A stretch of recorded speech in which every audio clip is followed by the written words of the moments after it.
जय जोहार, जय आदिवासी साथियों। आज के दिन का जो विषय है वो यह है कि कोरोना जैसी वैश्विक महामारी से बचाने वाला इम्यूनिटी पावर या फिर रोग प्रतिरोधक क्षमता को कैसे बढ़ाएं। आज ही के वीडियो में हम लोग देखेंगे कि रोग प्रतिरोधक क्षमता को किन किन चीज़ों को खाने से रोग प्रतिरोधक क्षमता बढ़ती है। आज ही के वीडियो में हम लोग देखेंगे कि जो रोग प्रतिरोधक क्षमता जो है वो किस प्रकार की एक्टिविटी करने से बढ़ती है। और आज ही के वीडियो में हम लोग देखेंगे कि रोग प्रतिरोधक क्षमता होती क्या है। तो सबसे पहले हम लोग देख रहे हैं कि रोग प्रतिरोधक क्षमता होती क्या है। अगर हम लोग देखें तो हमारा जो रक्त होता है, हमारा जो ब्लड होता है, इसी ब्लड में जो 40% जो होता है वो होता है रुधिराणु, और इसी रुधिराणु में जो 5% जो होता है वो होता है WBC। WBC को अगर हम लोग देखें तो इसी को कहते हैं, फुल फॉर्म इसका जो होता है वो होता है वाइट ब्लड सेल्स। और अगर हम लोग इसको देखें तो इसको हिंदी में अगर हम लोग बोले तो बोल सकते हैं हम लोग श्वेत रक्त कणिकाएँ। यही श्वेत रक्त कणिकाएँ जो होती है, इन्हीं श्वेत रक्त कणिकाओं के द्वारा बनाई जाती है एंटीबॉडी। और यही एंटीबॉडी जो होती है वो शरीर के लिए रोग प्रतिरोधक क्षमता का निर्माण करती है। अर्थात जब भी कोई नया वायरस, जब भी कोई नया बैक्टीरिया, जब भी कोई नया प्रोटोजोआ, जब भी कोई नया कवक शरीर के भीतर इंटर करता है तो यही एंटीबॉडी जो है वो इन बैक्टीरिया से, वायरस से, इन्हीं कवक से, प्रोटोजोआ से लड़ती है।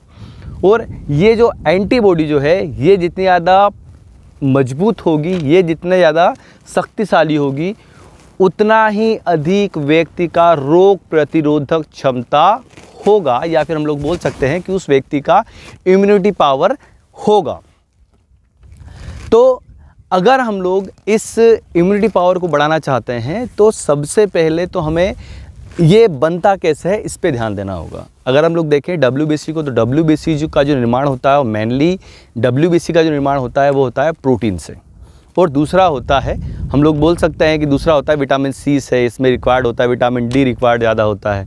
तो ये सभी चीज़ें जब हमें प्राप्त होगी तो तभी हम लोग हमारी रोग प्रतिरोधक क्षमता को बढ़ा सकते हैं। तो ये तो हमारा कौन सा पार्ट हुआ, भोजन का। तो अगर हम लोग देखें भोजन को, तो भोजन में अगर हम लोग देखें तो सबसे पहले जो चीज़ है वो है खट्टी चीज़ें, या फिर हम लोग बोल सकते हैं नींबू।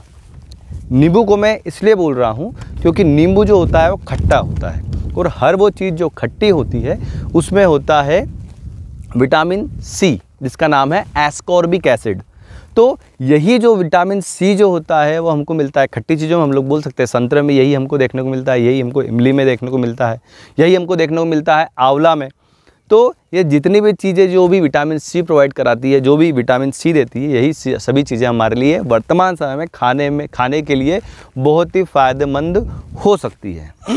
अगर हम लोग देखें विटामिन C को, तो विटामिन C जो है वो लाल शिमला मिर्च में भी देखने को मिलता है। अगर हम लोग लाल शिमला मिर्च अगर कहीं से मिल पाती है तो हम लोग उसका सेवन करें, हम लोग नींबू का सेवन करें, हम लोग आंवले का सेवन करें, या फिर हम लोग बोल सकते हैं कि हम लोग आंवला खाएं, नींबू खाएं, संतरा खाएं, इमली खाएं, क्योंकि इसी से हमें प्राप्त होगी विटामिन C। और विटामिन C जो है डेवलप करेगा WBC को। WBC जो है वो निर्माण करेगा एंटीबॉडी को। जितनी अच्छी एंटीबॉडी रहेगी उतना अधिक आप रोगों से लड़ पाओगे। उसके बाद में अगर हम लोग देखें तो दूसरी जो चीज़ है जो कि हमारे लिए फ़ायदेमंद हो सकती है वो है हल्दी वाला दूध। हल्दी वाला दूध मैं इसलिए बोल रहा हूँ क्योंकि जो हल्दी जो होती है वो होती है एंटीबायोटिक होती है। इसका मतलब ये है कि जब भी कोई रोग आता है तो उससे लड़ने के लिए जो क्षमता जो डेवलप करती है वो करती है हल्दी। और साथ में उसके क्या पीने की बात कर रहे हैं हम लोग, दूध को। तो दूध जो है वो ऐसा कंप्लीट सप्लीमेंट है जिसमें हर प्रकार के विटामिन पाए जाते हैं, विटामिन C को छोड़ के। तो सारे प्रकार के पोषक तत्व इसमें पाए जाते हैं, सारे प्रकार के विटामिन पाए जाते हैं। इसी कारण से दूध जो है वो हमारे लिए वर्तमान समय पीने के लिए बहुत ही ज़्यादा फ़ायदेमंद साबित हो सकता है। अगर हम लोग देखें तो अगला हम लोग देखें तो हम लोग बोल सकते हैं कि अदरक जो होता है उसमें कई सारे अच्छे गुण होते हैं। जैसे कि अगर हम लोग देखें तो अदरक जो है उससे कोलेस्ट्रॉल जो होता है वो कम होता है, और अगर कोलेस्ट्रॉल अगर कम होगा तो शरीर में जो हाई ब्लड प्रेशर का जो समस्या जो रहता है वो भी धीरे धीरे कम होना प्रारंभ होगा। फिर अगर हम लोग देखें अगला, तो अगला क्या होता है, लहसुन। तो लहसुन को अगर हम लोग देखें तो लहसुन का अगर हम लोग लहसुन को अगर हम लोग हमारे भोजन में अगर खाते हैं तो उससे हमारा रोग प्रतिरोधक क्षमता जो है वो बढ़ता है। वो ऐसा इसलिए क्योंकि ये जो लहसुन जो है वो WBC के निर्माण में सहायक होता है, और यही WBC जो होती है वो एंटीबॉडी के निर्माण में सहायक होती है। उसके बाद में फिर हम लोग देखें बादाम को, तो बादाम का मैं इसलिए बोल रहा हूँ क्योंकि बादाम जो है उसमें होता है विटामिन ई, जिसका नाम होता है टोकोफेरोल। तो यही विटामिन ई जो होता है वो इन्फेक्शन को रोकने का कार्य करता है। जब कोरोना वायरस जब हमारे लंग्स के अंदर इंटर करता है, उसके बाद में फिर वो इन्फेक्शन करना प्रारंभ कर देता है।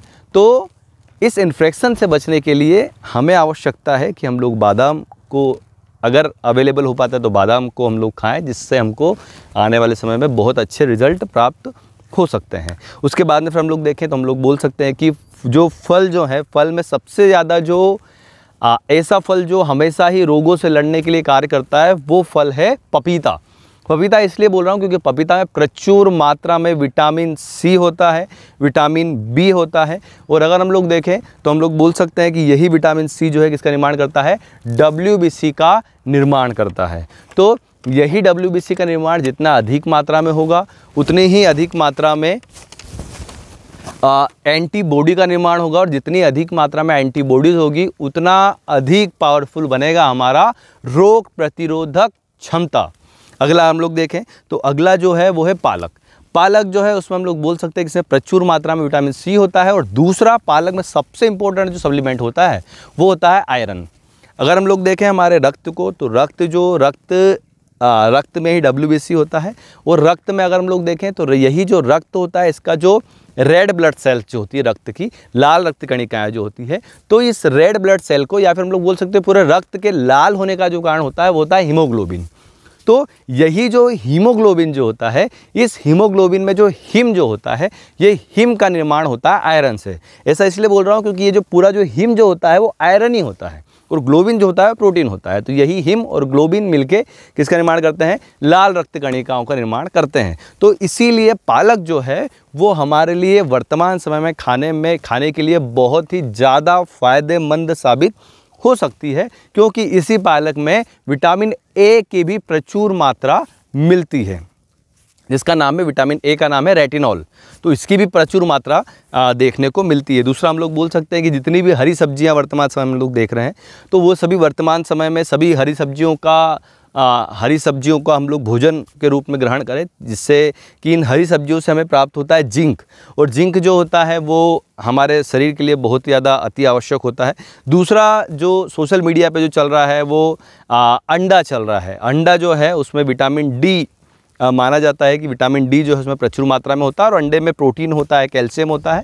तो जो बॉडी में जितने भी एंजाइम्स और जितने भी हार्मोन्स का जो निर्माण होता है वो प्रोटीन से ही होता है। तो इसी कारण से अंडा जो है वो हमारे लिए बहुत ही ज़्यादा फायदेमंद हो सकता है। फिर अगला, अगर आप लोग नॉन वेजिटेरियन है तो आप नॉन वेजिटेरियन में नॉन वेज खा सकते हैं, क्योंकि नॉन वेज जो है तो आप प्योर प्रोटीन होता है, और शरीर में WBC का निर्माण करने में प्रोटीन सहायक होता है, शरीर में एंजाइम्स का निर्माण करने में प्रोटीन सहायक होता है, हार्मोन्स का निर्माण करने में प्रोटीन सहायक होता है। तो यही सारी चीज़ें भोजन के रूप में ग्रहण करके हम लोग हमारे एंटीबॉडी का निर्माण कर सकते हैं।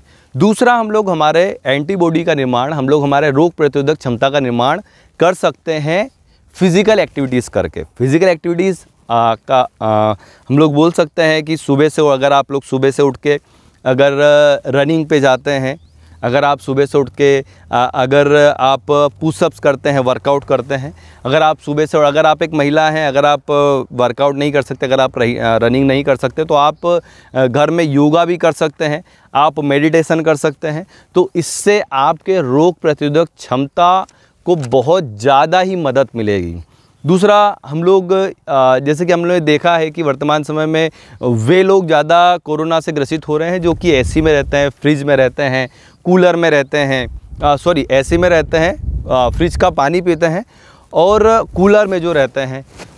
तो इस प्रकार के जो लोग हैं वो लोग ज़्यादा इसमें ग्रसित हो रहे हैं, कोरोना से ग्रसित हो रहे हैं। तो वर्तमान समय में जितना आवश्यक हो सके इन सब चीज़ों से बचें, एसी से दूर रहें, कूलर से दूर रहें, फ्रिज के पानी से दूर रहें, ठंडे पानी को पीने से बचें। तो इस प्रकार से हम लोग हमारे रोग प्रतिरोधक क्षमता का निर्माण अच्छे तरीके से कर सकते हैं और हम लोग इस वैश्विक महामारी कोरोना से आसानी से बच सकते हैं। अंतिम में जय जोहार, जय आदिवासी, जय हिंद साथियों।